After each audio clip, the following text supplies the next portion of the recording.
Donald Trump, todo el mundo pensaba que sabía cómo sería su actividad presidencial, que tenían una idea bastante clara, ya que tuvo 4 años previos de presidencia. Pero el hecho es que la realidad ha superado las expectativas. Este primer semestre ha estado cuajado de declaraciones, pero también de decisiones muy de Trump. Y de eso queremos hablar durante los próximos minutos con Sonia Alda Mejías, que es profesora de Relaciones Internacionales de la Universidad Pontificia Comillas. Sonia, bienvenida, buenas tardes.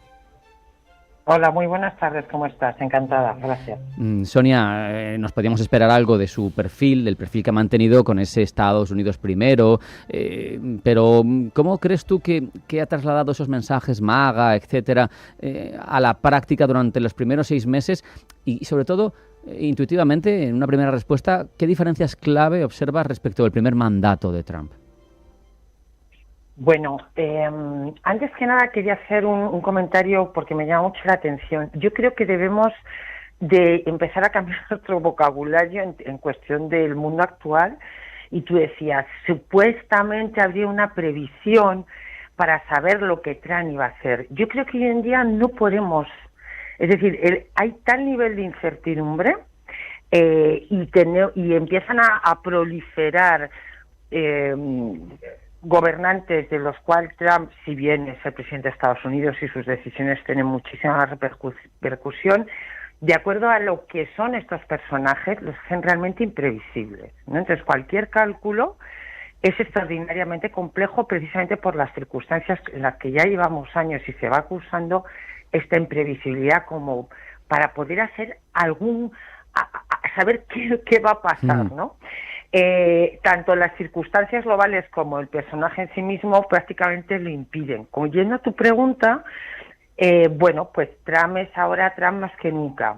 ¿Y quién es más Trump que nunca? Trump que nunca porque tiene apoyos políticos.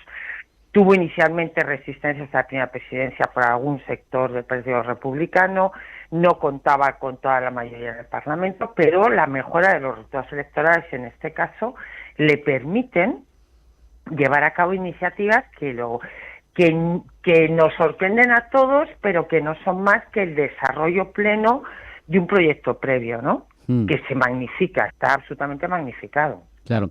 Voy a preguntarte por algunas de sus declaraciones, de intenciones y de relación con otras potencias y a ver qué opinas. Hemos visto que su retórica ha sido muy agresiva desde que está en el cargo hacia Bruselas. Ha llegado a decir que la Unión Europea se formó para perjudicar a Estados Unidos.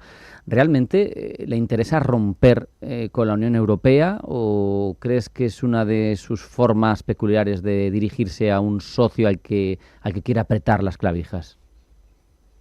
Bueno, yo creo que nadie, por muy Estados Unidos que sea, nadie puede, con un mínimo de cálculo geopolítico, deshacerse de Europa, más allá de las limitaciones que tiene Europa, pero incluso como mercado, ya es un mercado importantísimo. Yo creo que, no obstante, tenemos que tomarnos muy en serio a Trump. Cuando dice estas cosas, como las que tú acabas de decir, pareciera que es que siempre vamos a acabar diciendo que está desequilibrado, pero yo creo que está llevando a cabo toda una estrategia que rompe por completo con las pautas mínimas de convivencia entre estados, ¿no? Ya no voy a trascender mucho más allá. Y forma parte de una especie de, de estrategia muy agresiva, como tú has dicho, basada en un carácter transaccional acusadísimo.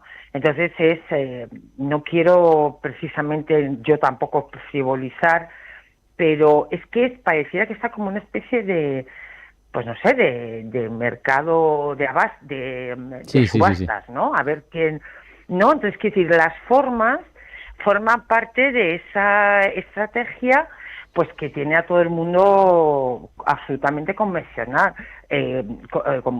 pero no cabe duda que esto se basa en un realismo llevado al extremo, ¿no? Al planteamiento de la teoría de relaciones internacionales realista llevado al extremo, con un carácter transaccional de demonizar con quien quieres negociar, que esto es una cosa que en principio es bastante contradictoria. Sí.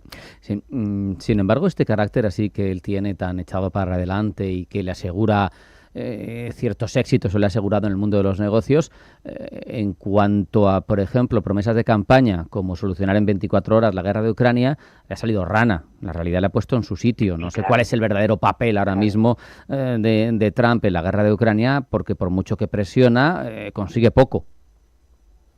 Bueno, fíjate, yo creo que, claro, nos cuesta creer que no haya estrategia ni cálculo político en el gobierno de Estados Unidos, ¿no? Pero claro, como tú muy bien dices, se trata de Trump y de su particularidad. Y en este caso, no sé si es un acto de...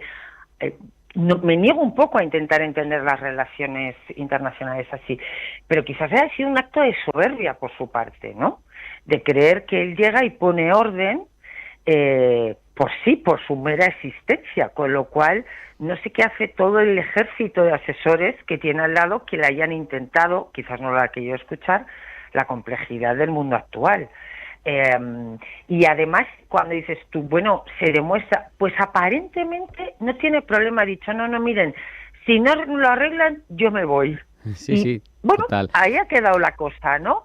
Y posiblemente pues se vaya pensando que hay otro negocio, entre comillas, en el que así creo que está tratando las relaciones internacionales, que le puedan obtener beneficio primero a Estados Unidos. Aquí ya lo mismo pasa en Gaza, ¿no? En Gaza hay que hacer lo mismo, se hizo aquel vídeo de inteligencia artificial haciendo un resort tremendo, tremendísimo sobre Gaza, y la cosa sigue absolutamente igual. Bueno, pues me imagino que en breve dirá, bueno, pues nada, miren, es que si no me hacen caso me voy. Pero es una cosa entre... Claro, es que Sonia tan pronto ha dicho que es grandísimo amigo de Putin y que sus empresas van a trabajar con las tierras raras rusas, como ha dicho que está loco. Sí. Entonces, claro, es un poco difícil rascar ahí cuál es su línea de pensamiento real.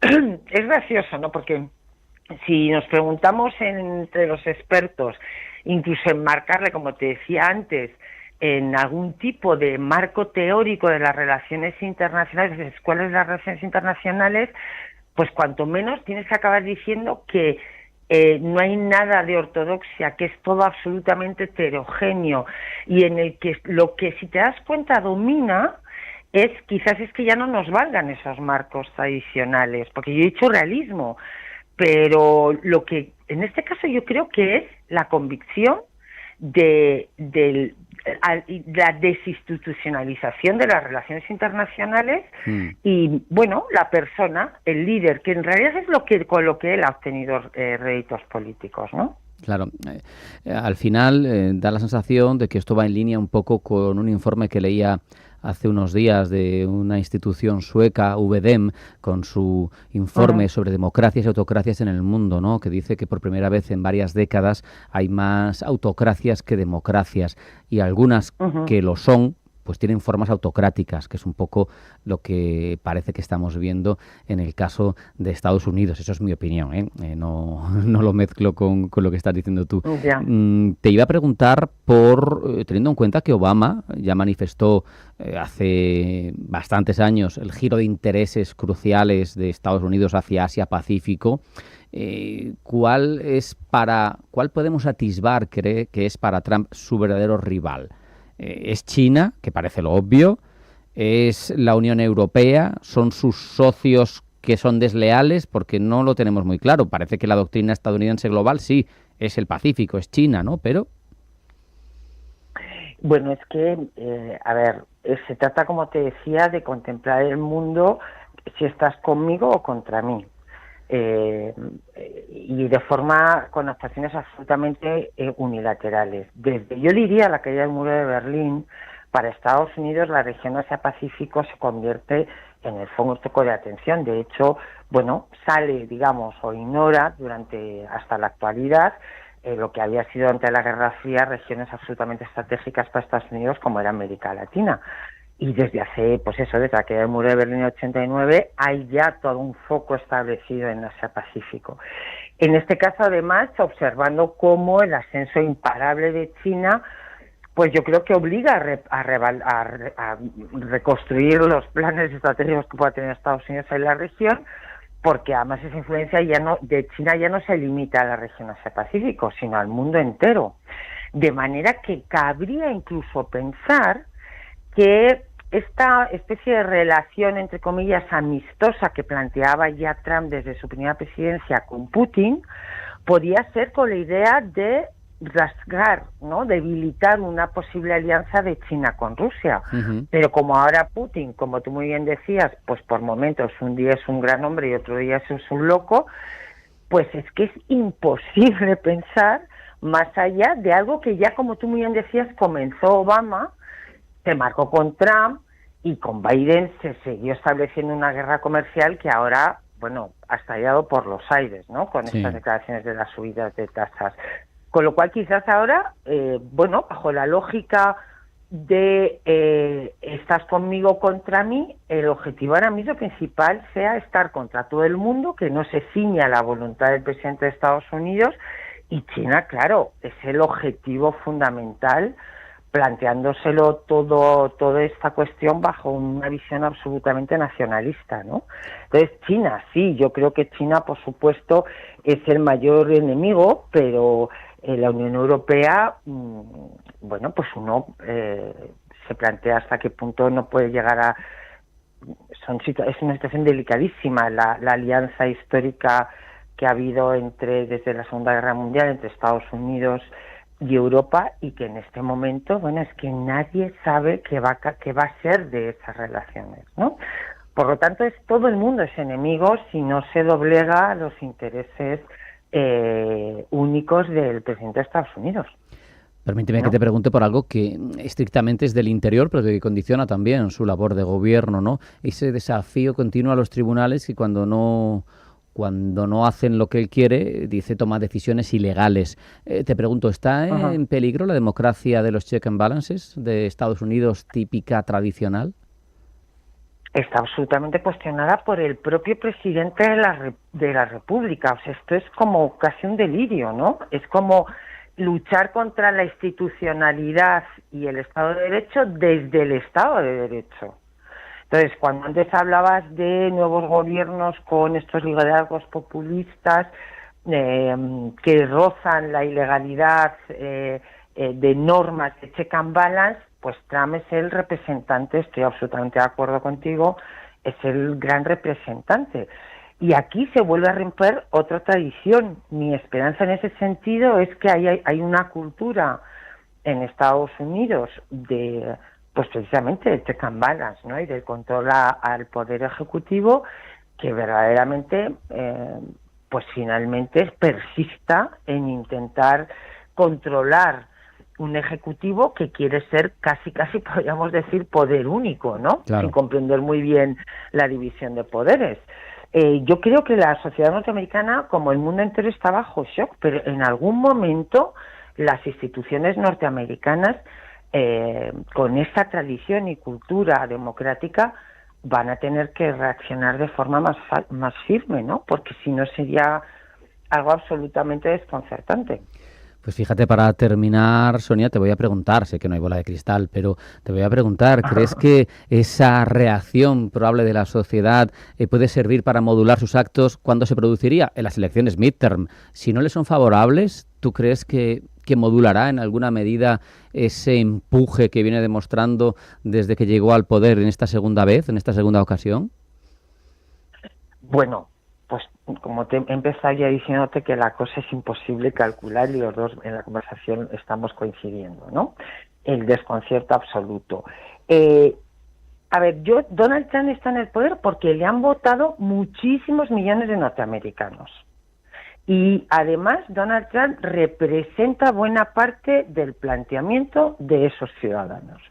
Con lo cual, la resistencia, si se puede llamar así, que queda, es la institucional, la que decíamos, ¿no? Por ejemplo, la del Poder Judicial. Pero por lo demás, hay una trampa aquí, y es que lo que Trump plantea, como la reconstrucción de la grandeza norteamericana desde dentro, no va a ser un proyecto visible, y entre tanto visible a corto plazo en una presidencia, y entre tanto está destinado, bajo mi punto de vista, al fracaso. Si esos efectos empiezan a calar en la sociedad, es posible y puedan en fin, ver que no hay beneficios, sino que muy al contrario hay prejuicios, pues entonces es cuando creo que empezaría a reaccionar la sociedad norteamericana. Pero en principio es que yo veo que hay un gran apoyo popular, por tanto las intenciones que tenga el presidente van a tener respaldo popular, al menos hasta ahora, ¿no? Y hasta con un proyecto de los republicanos para romper el límite de los 2 mandatos. Ahí queda. Veremos cómo evoluciona todo. Sonia Alda Mejías, profesora de Relaciones Internacionales de la Universidad Pontificia Comillas. Ha sido un placer hablar contigo. Un abrazo, hasta la próxima. Un auténtico placer, muchísimas gracias, hasta la próxima. Chao.